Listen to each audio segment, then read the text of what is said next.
నామినేషన్ల ప్రక్రియ పూర్తి కావడంతో బీహార్లో రాజకీయం రసకందాయంలో పడింది. జనసూరజ్ పార్టీకి చెందిన ముగ్గురు పోటీ నుంచి విరమించుకున్నారు. అమిత్ షా బెదిరింపుల వల్లే తన అభ్యర్థులు ఉపసంహరించుకున్నారని ఆరోపించారు ప్రశాంత్ కిషోర్. అటు ఎన్డీఏ గెలిస్తే నితీష్ కు సీఎం పీఠం దక్కుతుందన్న హామీనివ్వలేమని అన్నారు అమిత్ షా. దీంతో నితీష్ షాక్ తిన్నారు. అటు ఇండీ కూటమిలో కొన్ని చోట్ల ఫ్రెండ్లీ ఫైట్స్ తప్పేలా లేవు.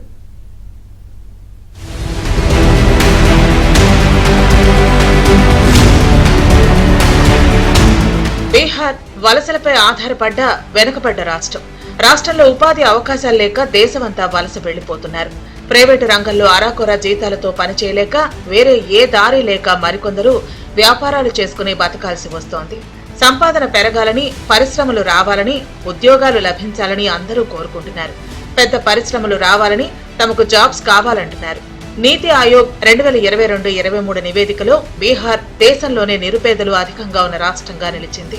ఈ రాష్ట్రంలో 26.59% మంది పేదలున్నారు. జాతీయ సగటు 11.28%.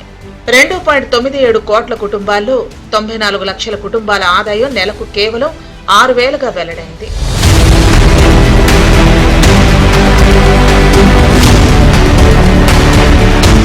బీహార్లో పరిస్థితి ఇలా ఉంది, కానీ ప్రజల్లో రాజకీయ చైతన్యం మాత్రం చాలా ఎక్కువ. అందుకే ఇంటింటికి ప్రభుత్వ ఉద్యోగం ప్రకటించారు ఆర్జేడీ నేత తేజస్వి యాదవ్. బీహార్ ఎన్నికల్లో మహిళా ఓటర్లను ఆకట్టుకునేందుకు ఆర్జేడీ నేత తేజస్వి యాదవ్ కీలక హామీ ప్రకటించారు.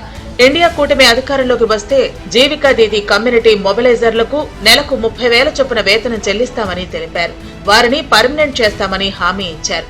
బీహార్ ప్రభుత్వం 2007లో జీవికా కార్యక్రమాన్ని ప్రారంభించింది. ఈ కార్యక్రమంలో భాగంగా స్వయం సహాయక సమూహాలు ఏర్పాటు చేయడం, వారికి రుణాలు, శిక్షణ, ఉద్యోగ అవకాశాలు అందించడం దీని ముఖ్య ఉద్దేశం. బీహార్లో 10 లక్షల జీవికా దీదీలున్నారు.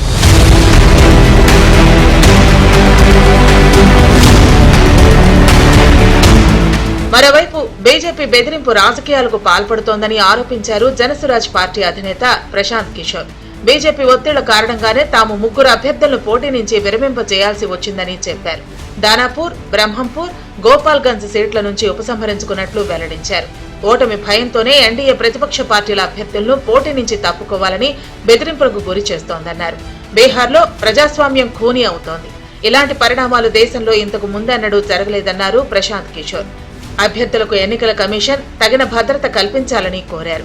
అభ్యర్థులనే కాపాడలేని ఈసీ ఓటర్లకు ఎలా రక్షణ కల్పిస్తుందని ఆయన ప్రశ్నించారు. मंत्री धर्मेंद्र प्रधान है, ये देखिए हाथ मिला रहे हैं भाई साहब।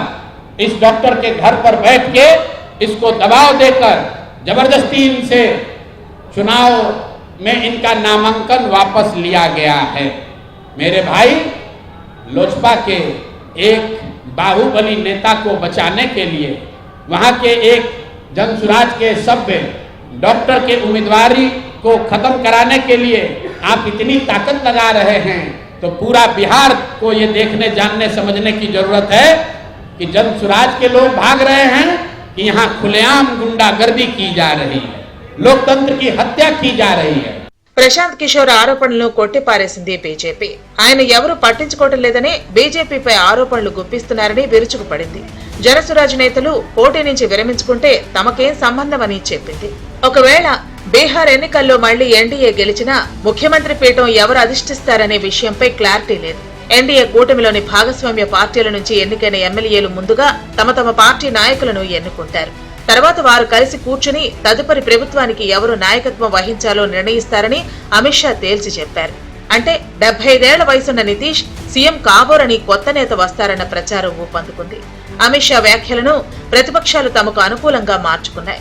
నితీష్ కుమార్ కు బీజేపీ మోసం చేస్తోందంటూ ప్రచారం మొదలుపెట్టాయి. నితీష్ కుమార్ కు ఈసారి పదవీ యోగం లేదని ప్రశాంత్ కిషోర్ కూడా చెబుతూ వచ్చారు.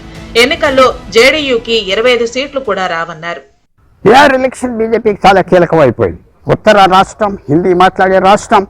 ఎప్పుడు బీజేపీ మాత్రం సొంతంగా గవర్నమెంట్ ఫామ్ చేసుకోలేదు, కానీ అలయన్సెస్తో బీహార్ మేనేజ్ చేస్తున్నారు.